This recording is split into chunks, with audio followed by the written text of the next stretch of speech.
Mais quand je te dis que ça ne me touche pas, ça me touche plus quand quelqu'un qui m'écrit correctement et qui me dit « vous m'avez fait de la peine », là oui ça me touche. Ouais. Quelqu'un qui m'insulte de salope et qui me dit que je dois aller me faire décapiter... Un matin, on s'est réveillé et bim, 40 piges. Comment ça va les quadras ? Bienvenue dans votre univers, bienvenue dans Quadra.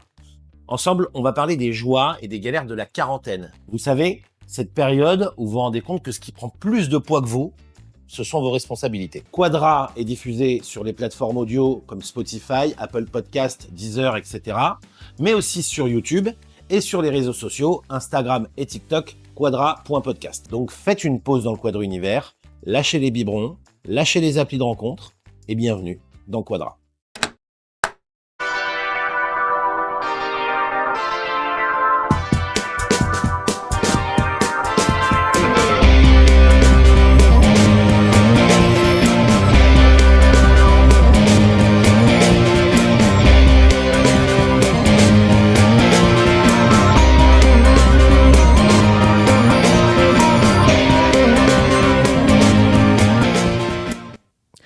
Comment ça va les quadras ? Il y a quelques semaines, dans l'émission Les Grandes Gueules sur RMC, j'ai découvert une chroniqueuse que j'ai beaucoup appréciée, mais au-delà de sa grande gueule, c'est sa sincérité et sa façon d'interpeller les gens. Et je me suis dit que ça serait l'occasion de lui proposer de venir dans Quadra. Malheureusement, j'ai appris qu'elle n'était pas Quadra, mais je me suis dit qu'on avait quand même envie de la découvrir. Donc j'ai le plaisir de recevoir Laura Varton-Martinez. Laura, bonjour, comment ça va ? Ça va, bonjour Camille. Donc je le disais, tu n'es pas encore Quadra. T'as 32. Ouais. Voilà. T'es la petite nouvelle des grandes gueules. Et pourtant, il y a déjà quand même un sacré parcours. On va revenir un peu dessus. Des convictions bien trempées. T'as pas peur que ce soit encore plus intense quand tu vas arriver à la quarantaine ? Non, je pense que j'aurais encore plus affiné mes combats. Là, j'ai la chance, du coup, en étant aux grandes gueules, de discuter avec des gens qui sont pas d'accord. Que ce soit sur le plateau ou en off, j'ai plein de gens qui m'écrivent. Donc, quand je suis insultée, je réponds pas. Quand on te menace de mort ou qu'on te dit, je sais pas si je peux dire des gros mots, mais quand on te dit espèce de sale pute de raciste, ça engage pas un dialogue assez facilement. En revanche, quand on me dit bonjour Laura, virgule, excusez-moi de vous déranger, je suis pas d'accord avec vous, j'aimerais discuter. Et du coup, il y a 2-3 personnes avec qui j'ai aimé discuter. Alors, on n'est pas d'accord sur plein de points, mais on se comprend. Et tu mets de l'eau dans ton vin, et je pense que ça s'appelle aussi ça, vieillir. Ouais, parce qu'aux grandes gueules, c'est vrai qu'il y a cet avantage que vous êtes plusieurs autour de la table. Personne n'a forcément le même avis. Non, c'est rare. Et vous arrivez à dialoguer. Il n'y a pas des moments où ça peut partir, ou des envies que... Non, là, on a eu un sujet très compliqué. C'est surtout que j'étais la seule femme sur le plateau. Ouais. Et on parlait des droits de la femme et de la liberté de la femme. J'ai dû sortir du plateau à la pause. J'avais envie de fumer le plateau. Que ce soit des hommes qui m'expliquent la liberté d'une femme, avec en grande pompe, j'ai vrillé. Attends, je crois que j'ai une question. Ouais, c'est bon, j'en ai là-dessus. T'as écouté les grandes gueules dès petite, à l'âge de 8 ans. J'ai vu ça. C'était quoi cette petite fille ? Enfin, c'était qui cette petite fille ? Est-ce que c'était déjà grande gueule en herbe ? Oui, toujours. Ma mère m'appelait la drama. Ouais. Oui, j'ai toujours... en fait, j'ai grandi... je suis la petite dernière... Enfin, ma fille... va suivre le mood, mais je suis une héritière de très grandes femmes. Je pense à mon arrière-grand-mère, mon arrière-arrière-grand-mère, Marguerite, 1903, qui a divorcé, parce que son mari a osé juste lever la main. Il n'a pas eu le temps de finir le geste. Une courageuse. Voilà, elle s'est barrée. J'ai des femmes extraordinaires dans ma famille, et j'ai un papa plus aimant, on peut pas faire, du fait qu'il ne sait pas ce que c'est d'avoir été aimé. Donc je pense que tout l'amour refoulé qu'il a eu petit, il a tout déversé sur moi. Et en fait, mes parents, bien qu'ils m'ont appris à rester à ta place d'enfant, etc., j'ai toujours eu le droit de tout dire, tout ce que je pensais. Et j'ai une maman qui est amoureuse de la politique. Je me souviens, quand j'étais au lycée, c'était la grève pour le tronc commun ou un truc comme ça. Ils voulaient arrêter nos filières ou je sais plus quoi. J'étais déjà plus au lycée, je crois. Non. De toute façon, j'y suis pas allé, je crois. Et j'ai à ma mère, ouais, on va faire grève, c'est la rébellion. Tu vois, la LFI, une rébellion de folie et tout. Ouais, non, pas content. Et elle me dit, pourquoi tu fais grève ? Alors, instinctivement, pour pas aller en écho, Et alors la deuxième raison, et ma mère elle me dit, tu sais quoi, tu vas bosser, puis si t'as des arguments convaincants, tu reviens. Tu pourras faire grève. Et du coup, je suis allée au lycée. Ouais. C'est bien. Mais une maman qui m'a plein de fois pas d'accord avec elle sur des sujets essentiels, mais j'ai toujours eu un droit de parole et j'ai été écoutée. Mais ça m'a toujours fasciné d'ailleurs les lycéens qui pouvaient, je fais une digression, mais qui pouvaient manifester. Parce que moi je me rappelle quand j'étais au collège, parce que le lycée j'ai arrêté avant, il y avait eu le truc sur le CPE, donc toi t'étais très petite je pense, et mon père, qui pourtant ancien communiste et tout, hein, m'avait interdit, c'est-à-dire que si j'y allais, je pense que je risquais la peine de mort, vraiment.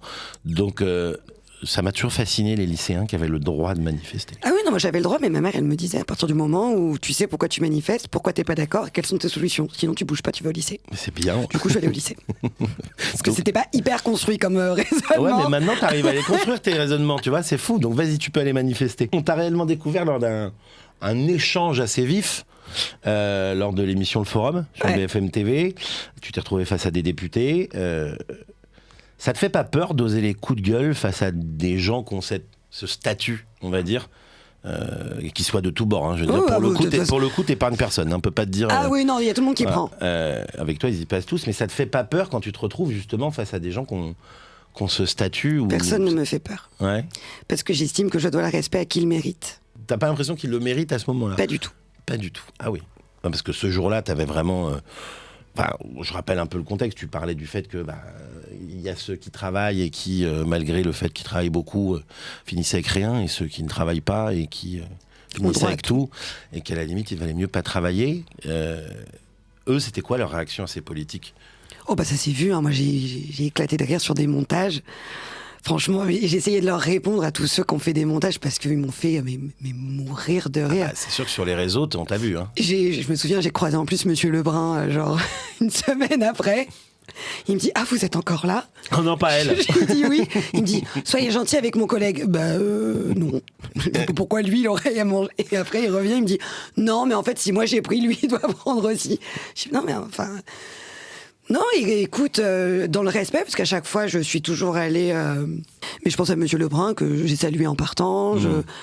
J'estime que, vu comment il se comporte dans l'hémicycle, la moindre des choses que je puisse faire, c'est leur montrer quand c'est le peuple qui se comporte de la même manière. Mais en fait, je pense que c'est pour ça que les gens t'aiment bien, t'apprécient, et sont attachés à toi. Mais comme moi, je te dis, quand je t'ai vu, je me suis attaché à ce truc-là que t'as, où c'est sincère, c'est honnête, et voilà, tu te démontes pas, peu importe qui la personne en face de toi, quoi.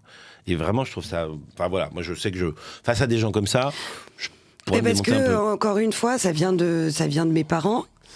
Et là, pour le coup, encore plus à mon papa, qui est chef de cuisine.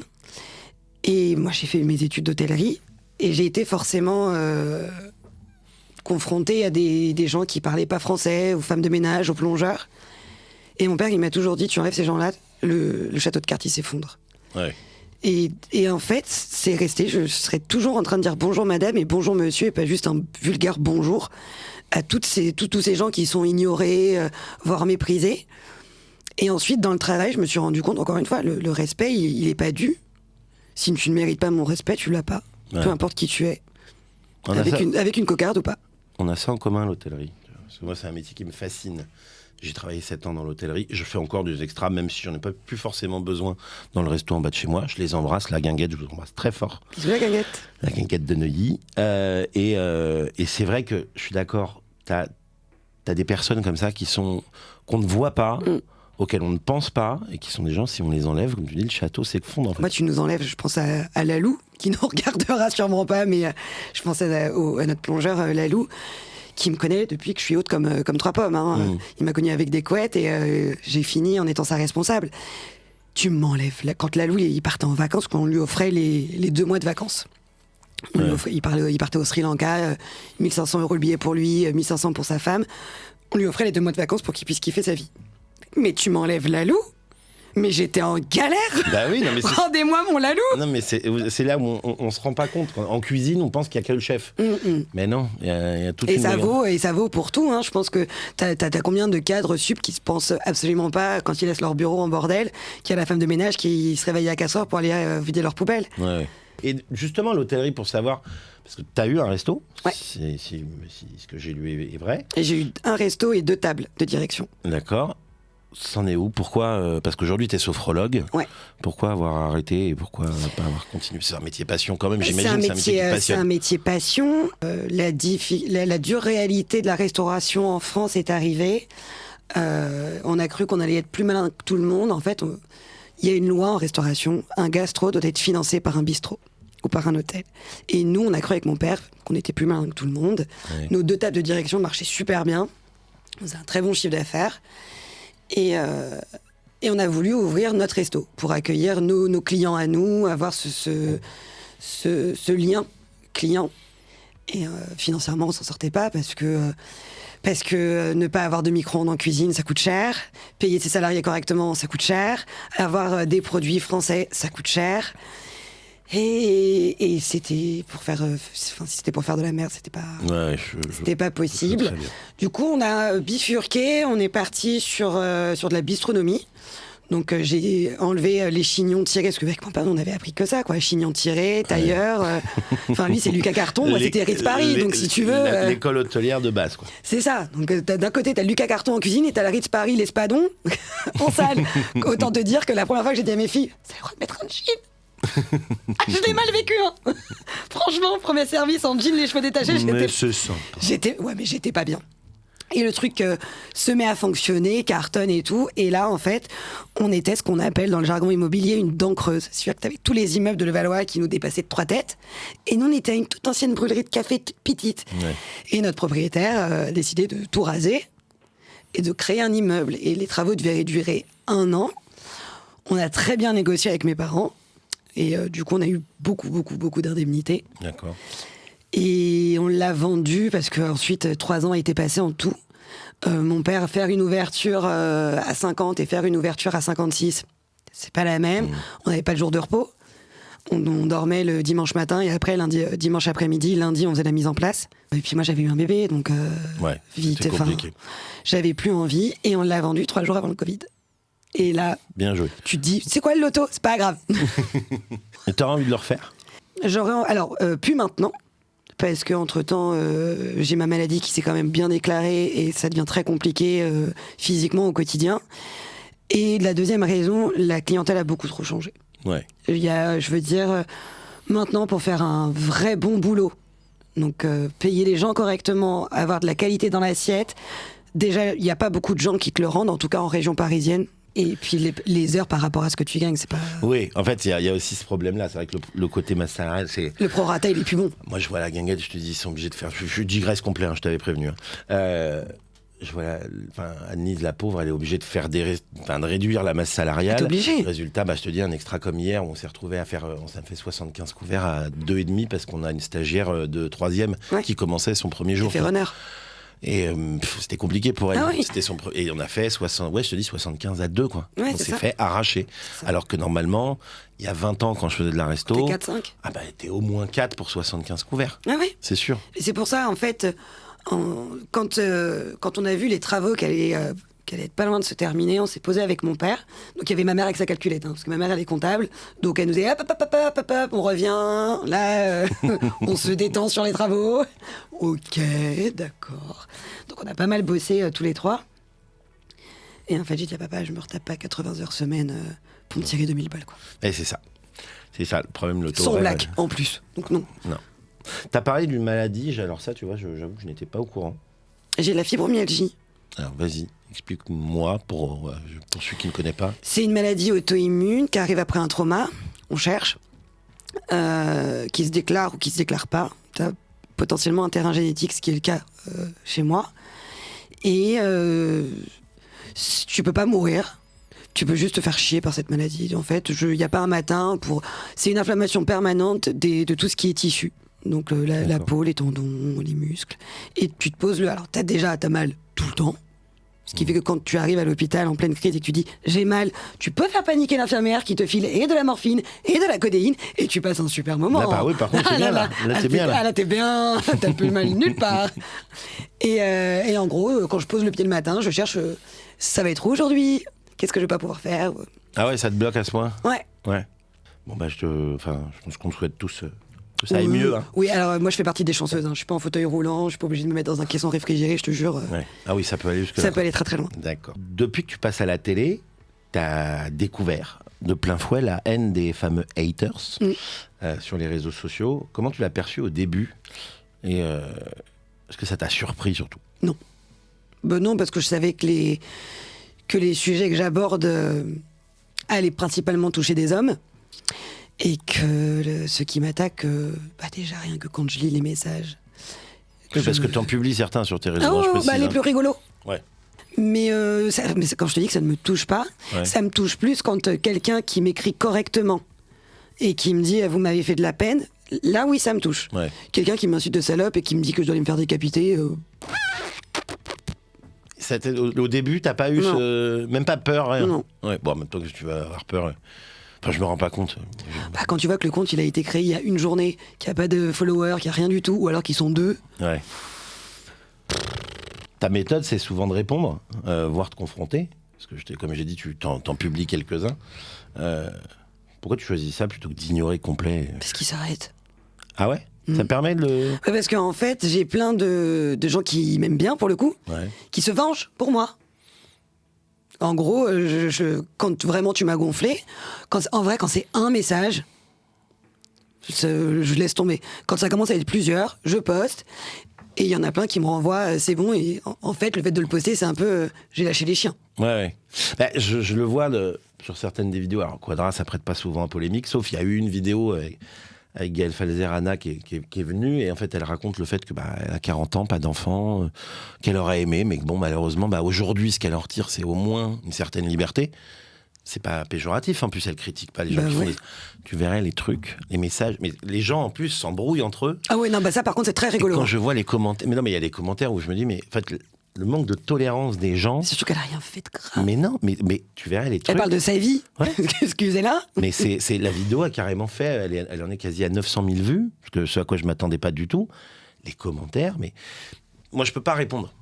Ça me démange de dire mais non, mais vous avez pas compris le message, etc. Mais en fait, j'ai l'impression que les gens quand ils réagissent comme ça, c'est parce qu'ils ne comprennent pas en fait. Non, et puis peu importe. Moi je vais te dire que ce soit. Alors j'ai arrêté de regarder les messages sur Twitter.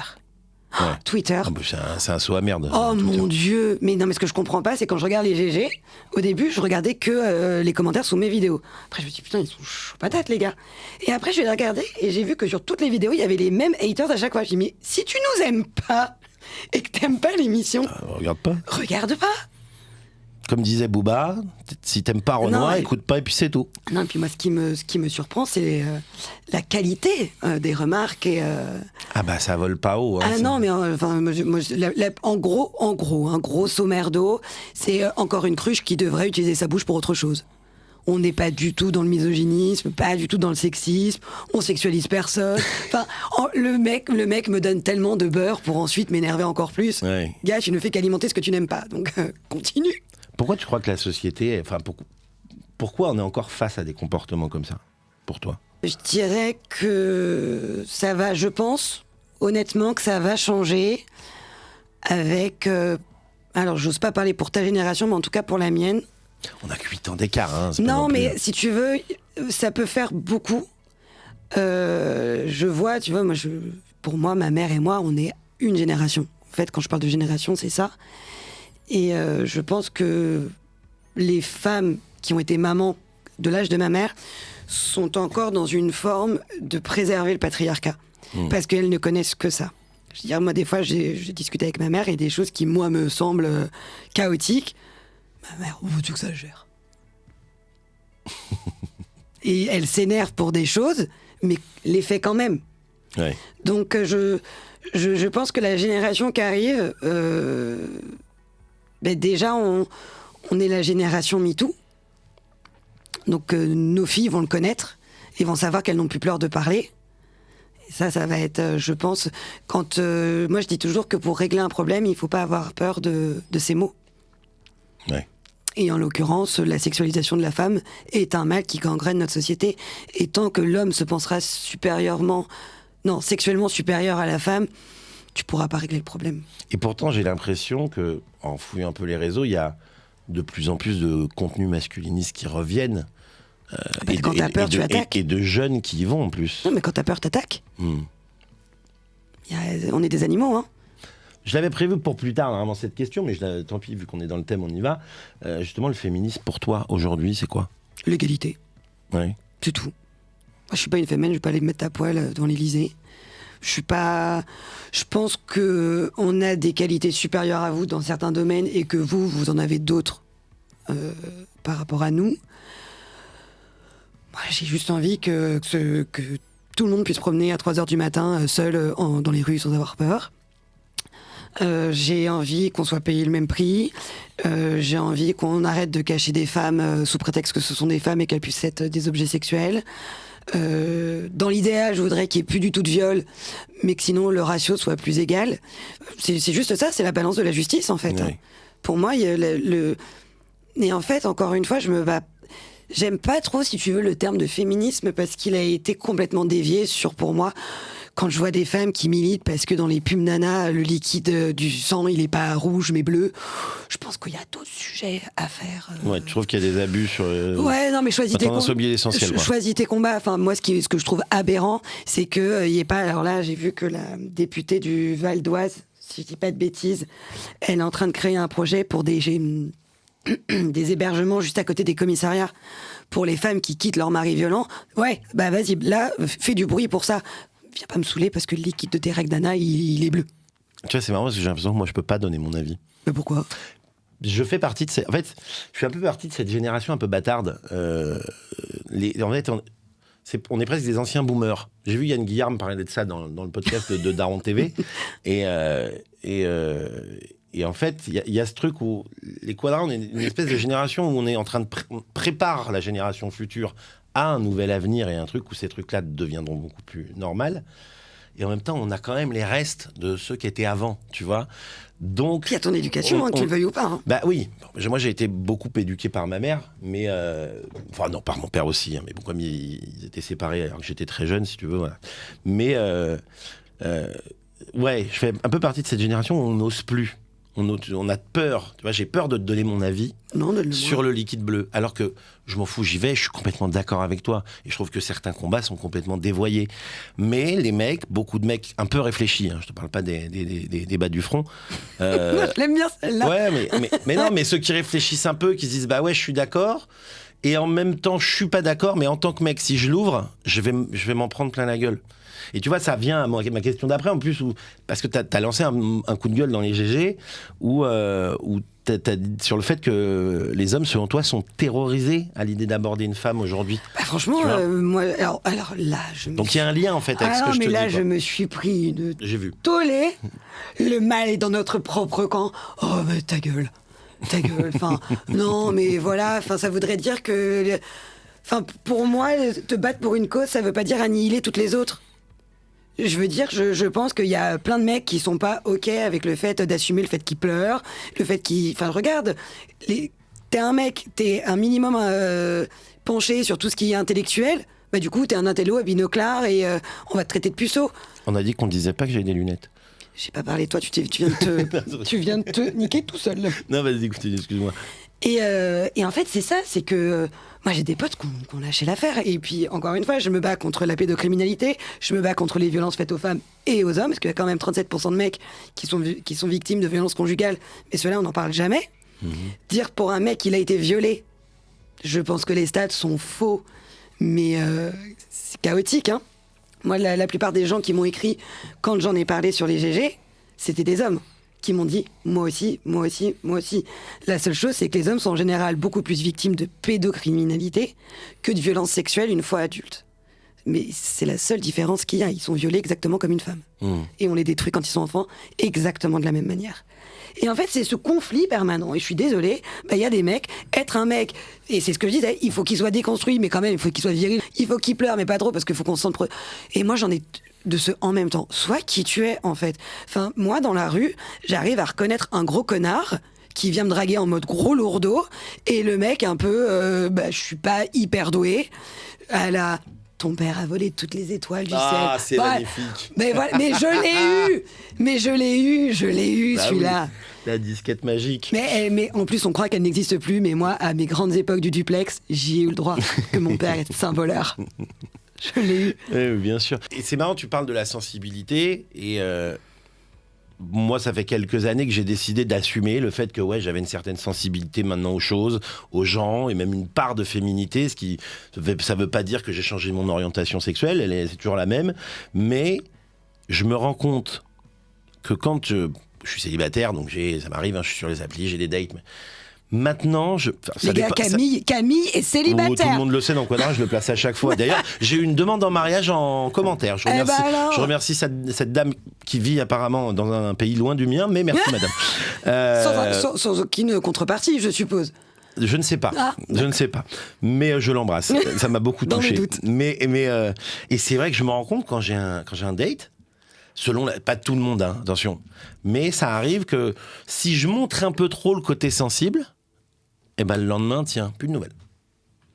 Ouais, non, mais en fait, c'est un peu paradoxal, tu vois. Non, c'est pas paradoxal, c'est que tu regardes notre société, tout est dans l'extrême. Tu peux pas être une féministe et aimer les hommes, tu peux pas être de droite mais comprendre. Enfin, moi, quand on me demande c'est quoi ton parti politique, déjà, j'en sais rien. Et moi, dans le principe, je serais le libéral, socialiste libéral. Donc là, les gens, ils me regardent, je dis, quoi ? Ça veut juste dire que je suis pour un pays qui favorise l'entrepreneuriat et les sociétés, mais où le dollar ou l'euro n'aura jamais une valeur supérieure à un être humain. Si je vois pas ce qu'il y a d'antinomique, en fait. Ouais. Mais sauf que tu dois être... Faut être dans une case, absolument. C'est-à-dire que, je sais pas, mais t'as vu beaucoup de gens qui votent, on va prendre les deux extrêmes, LFI et Bardella, qui se parlent. Les gens ne se parlent pas. Donc comment veux-tu créer un dialogue construit ? Il doit y avoir des bonnes idées là-dedans, comme il y a des bonnes idées au RN, comme il y a des bonnes idées au LR. Et à la base, c'est ça l'Assemblée nationale. Sauf que quand ton Assemblée, elle est autant clivée, que maintenant, il n'y a plus de parti. Il y a l'extrême droite ou l'extrême gauche. Mais comment veux-tu que la société fonctionne ? Maintenant, tu dois plus dire à ton enfant les homosexuels, ça existe et c'est pas grave, c'est pas une maladie. Maintenant, tu dois dire à ton enfant, tu peux être ce que tu veux. Oh ! Ouais. On peut tempérer un peu les choses. On est trop parti, il y a trop d'extrêmes. En fait, c'est ça, c'est ce que j'allais te demander. C'est quoi ta vision ? Parce que tu as une vision quand même assez tranchée des choses. La société d'aujourd'hui, tu vois, son évolution, le wokisme, la cancel culture, la violence qui monte, l'insécurité. Enfin, il y a quand même beaucoup de choses. Et pas que, je prends ces exemples-là, mais la liste est longue. Et rien, par exemple, le wokisme n'est pas forcément péjoratif quand je le dis, mais il peut le devenir quand on devient dans l'extrême.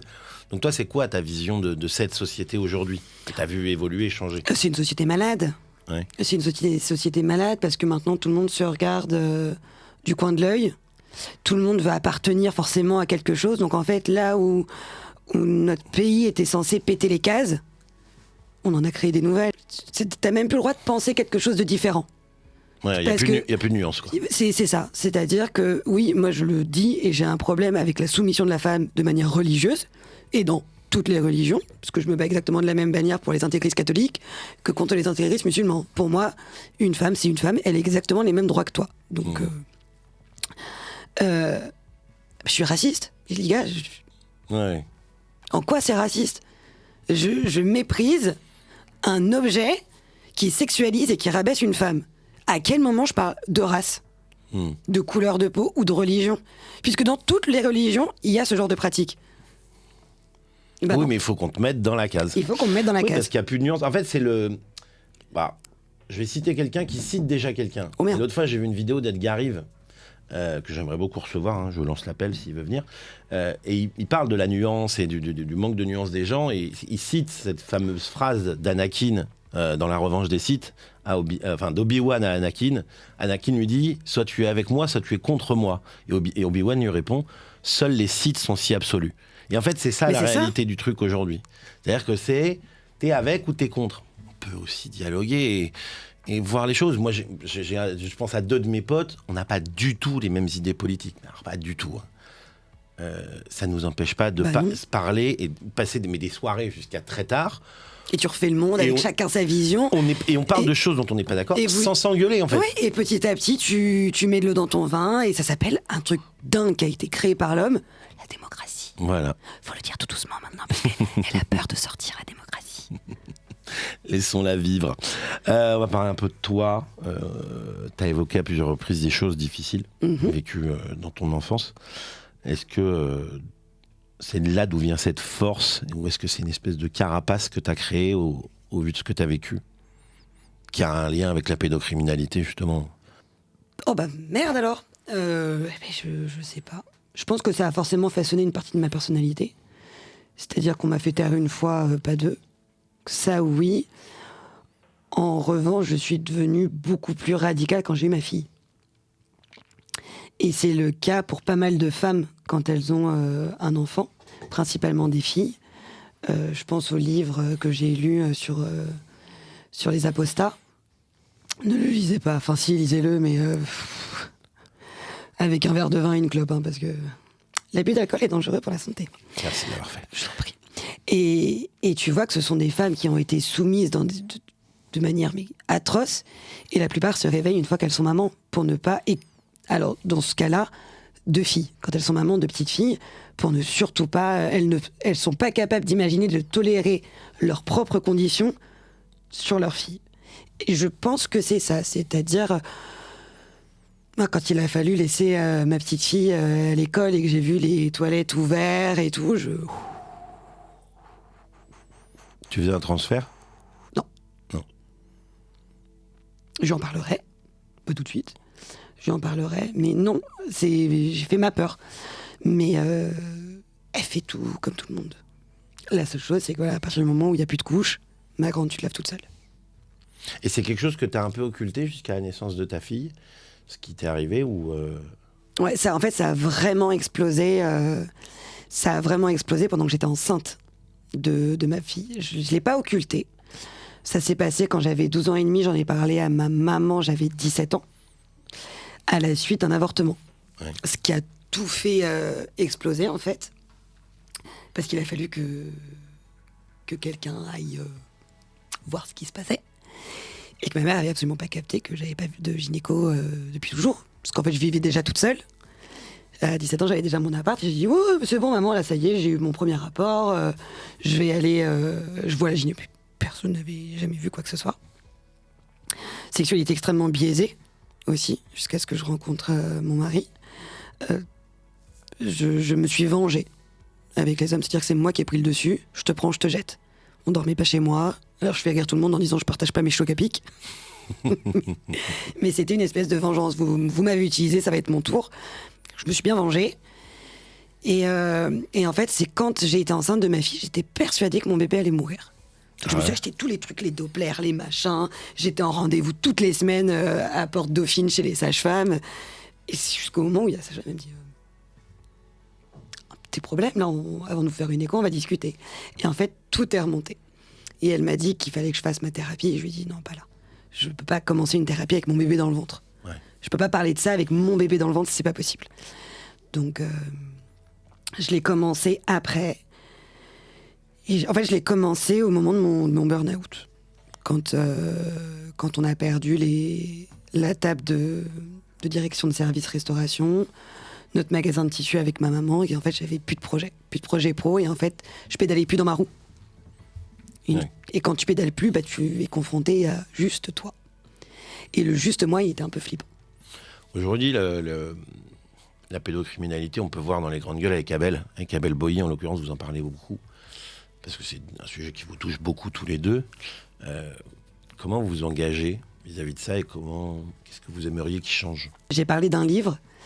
Ça pourrait être intéressant que je te le lise en plus, le passage. C'est le livre d'un psy qui évalue les victimes de viol, les enfants, victimes de viol aussi, ou les parents de victimes. Eh bien, ce monsieur, qui a été choisi par les magistrats, et qui évalue les violences des enfants, fait l'apologie du viol dans son bouquin.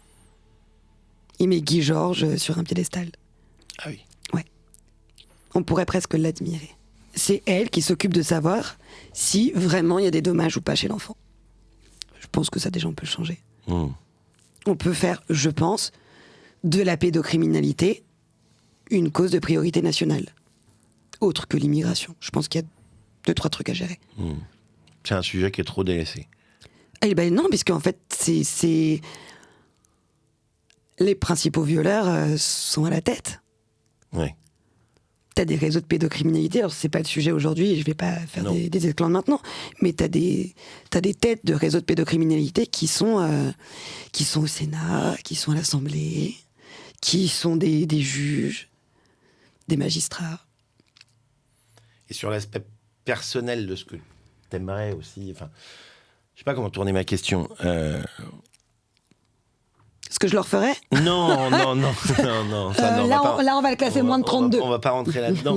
non, mais en fait, j'essaie de revenir sur des propos que vous avez eus ou sur le fait que, tu vois, vous parliez de quand un pédocriminel ou un violeur arrive dans une ville, ce qui se fait au Canada, tout le monde est au courant, en fait.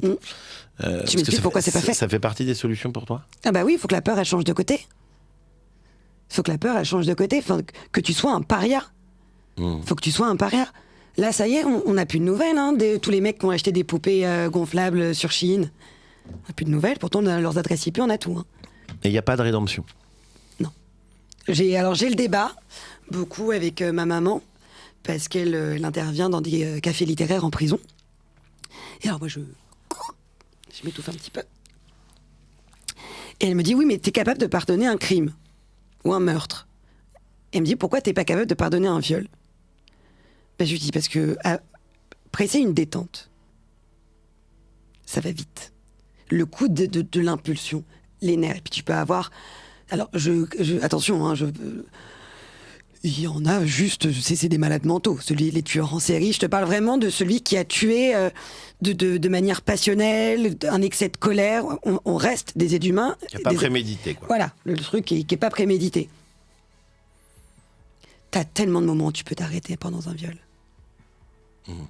Et je vois pas comment tu peux violer par amour, je vois pas comment tu peux violer par colère. En fait, cet acte, il fait de toi un mort-vivant. Ouais. Tu deviens soit un mort-vivant, il y a 3 options. Tu deviens un mort-vivant, tu deviens un agresseur, ou tu deviens un kamikaze. Moi, je choisis la 3e option. C'est pour ça, quand tu me dis les menaces de mort, gars, je suis déjà morte, en fait. Est-ce qu'on s'en remet un jour? Non. C'est toujours dans un coin de ta tête. Il y a toujours les cauchemars, il y a toujours le parfum, il y a toujours un bruit. Puis alors, maintenant que je suis maman, j'ai prié le Seigneur pour pas avoir de fille. Ouais, enfin, tu disais que les petits garçons aussi, malheureusement. Oui, mais dans l'inconscient... Techniquement, c'est horrible ce que je vais dire, mais techniquement, un petit garçon, à partir de 15 ans, il risque d'être un peu plus tranquille. Ouais. Et une fille, elle est menacée... jusqu'à ce que mort s'en suive, puisque t'as quand même des femmes qui se font violer dans les EHPAD. Bon, allez, on va revenir sur des trucs un peu plus happy. Puis on va pas, de toute façon, on parcourt plusieurs sujets. Tu le disais, t'es devenue maman. Félicitations. Quel âge elle a? 6 ans. 6 ans. Ah, c'était bien, 6 ans. Moi, j'aimais bien. 6 ans, c'est le CP. Je sortais avec Émeraude. Oh, la chance. C'est beau comme prénom. Ouais.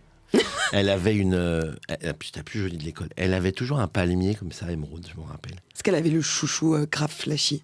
Je me rappelle plus de la couleur du chouchou, mais ouais, non. J'étais très amoureux d'Émeraude à 16 ans. À 6 Émeraude. ans. Enfin bon, donc tu es devenue maman, félicitations. Ça a changé quoi en toi, cette nouvelle vie? Parce que c'est une vie qui change. Alors, c'est une vie qui change. Dans un monde en plus où on en fait de moins en moins.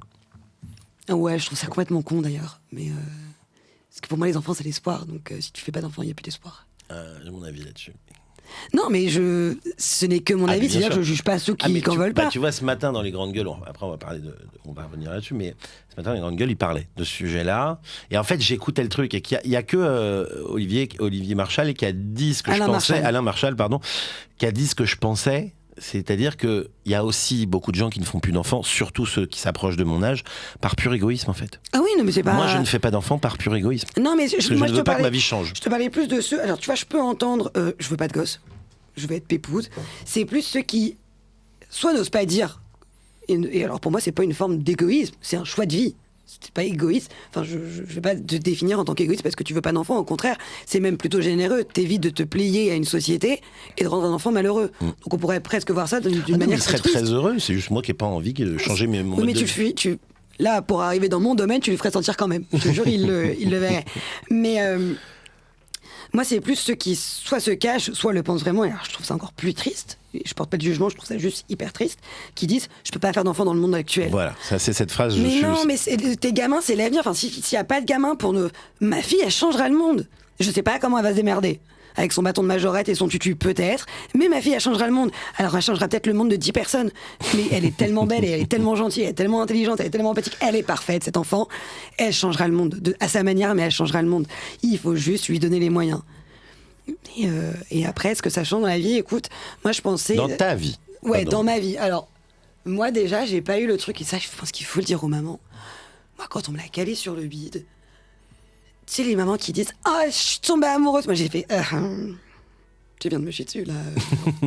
C'est du colostrum. Pardon, mais ça a une odeur chelou.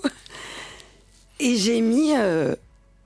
Alors, en fait, à un moment donné, je me suis retrouvée toute seule dans la chambre.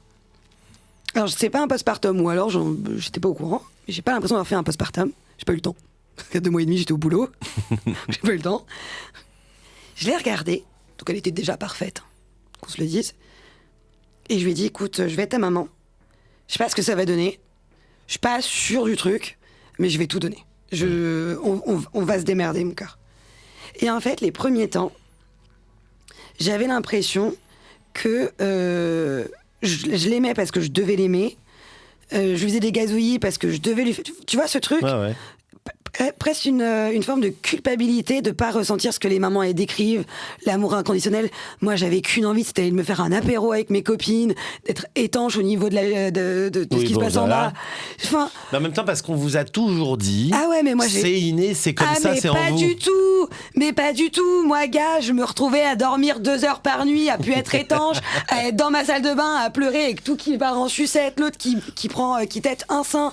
2 secondes après, elle veut l'autre. 3 minutes après, j'ai refaim. Ouais, mais ma grande, maman, c'est pas une usine Candia, d'accord? 2 minutes.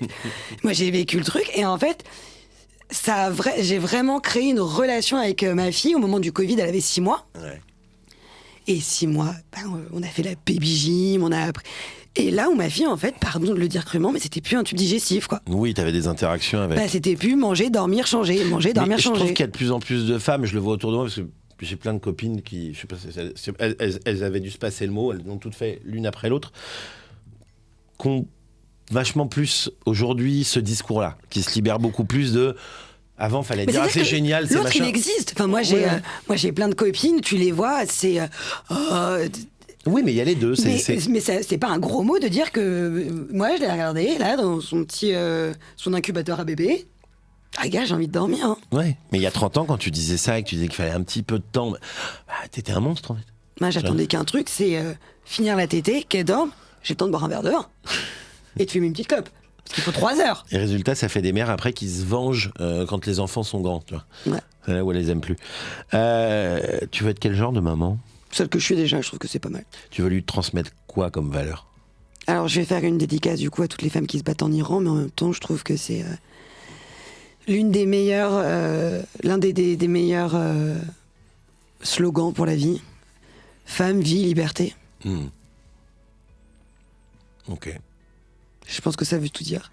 Il y a tout dedans. T'as 32 ans. T'es interviewé dans Quadra.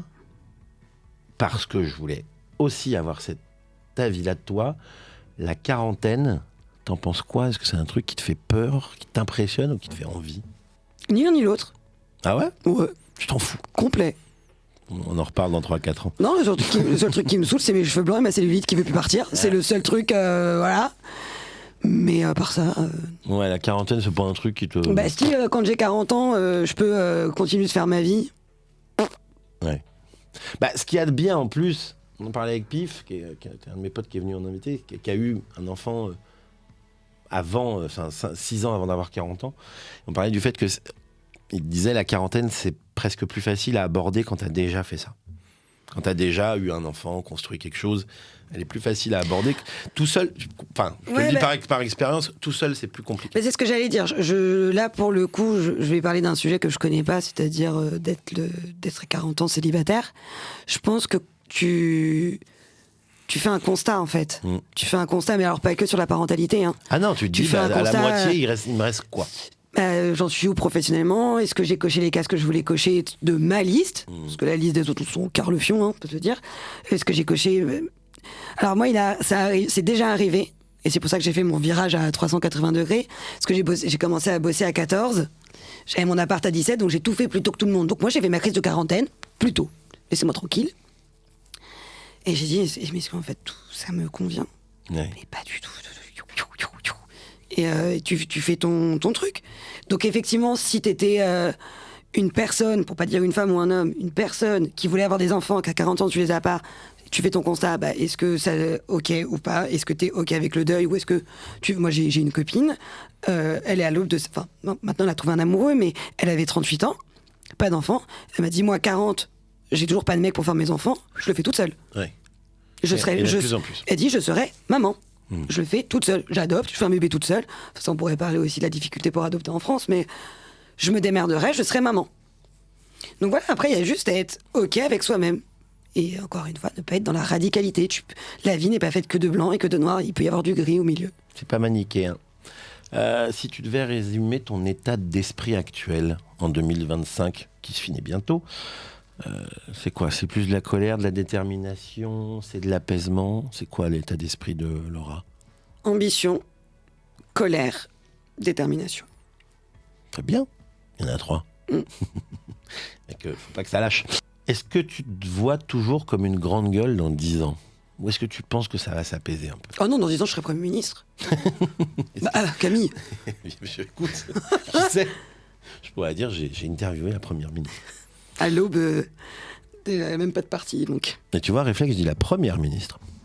Mais ouais, est-ce que tu penses que tu vas t'apaiser un peu ou pas? M'apaiser, non. Et est-ce que les autres souhaiteraient que tu t'apaises un peu? C'est comment de vivre avec toi? Ça doit être épuisant. Ouais. Non, vraiment. Déjà, je dors pas. Mais c'est ça qui est fou, tu me dis tu dors pas, des fois t'as des coups de colère. Et t'es sophrologue, moi les sophrologues, je les imagine tous. Hyper peace, salut c'est cool, on va parler spiritualité.